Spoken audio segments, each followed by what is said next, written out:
Hi, I'm Gwen Preston of Resource Maven with some comments on valuations. It's amazing how quickly things change. Last year at PDAC, my goal was to basically figure out which companies were still alive after the bear market, which had survived. I mean, some were barely breathing, some were raring to go, most were somewhere in the middle. They were optimistic that the market had changed, but they were still pretty reticent to spend a lot of money on anything.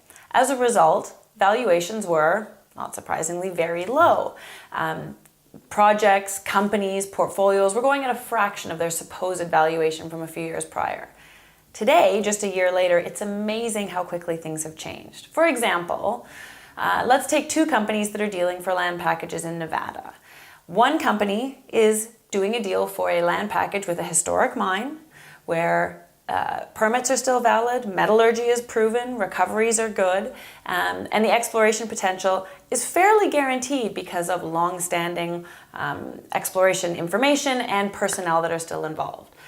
The other company is dealing for a land package that surrounds a project that's been pretty interesting to the market lately, but the property that they're getting has basically no proven mineralization. It looks interesting, but it's, yet to be determined. The valuations here are what's interesting. Of course, the reason that I'm mentioning this is that it's the opposite of what you'd think. The unproven land package is being dealt for 3 times the amount that the historic mine is going for. Now, there's all kinds of factors that come into play here, right?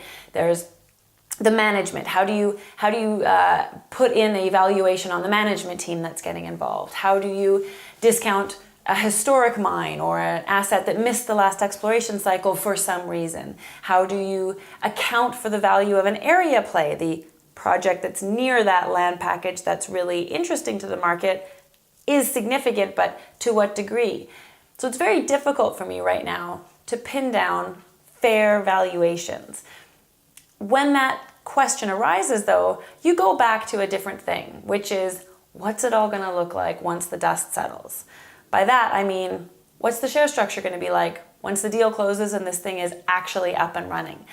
How many cheap shares were issued in the shell and at what price and who holds them? How much cash will the company have to actually advance this asset anywhere? Who's going to be driving the bus, both in terms of the promotion of the story and the geology of the story? The right answers to these questions arguably matter more than the valuation of the deal in the background. Yes, that matters. Yes, people still remember that. It creates the conditions for success in those other questions. But in a time like this, when valuations have risen tenfold in a year, it's very difficult to answer the question of what is the fair value for an asset. So my answer to that is, instead, look at the company, look at the structure, look at the people, look at its potential going forward, and make your decision based on that.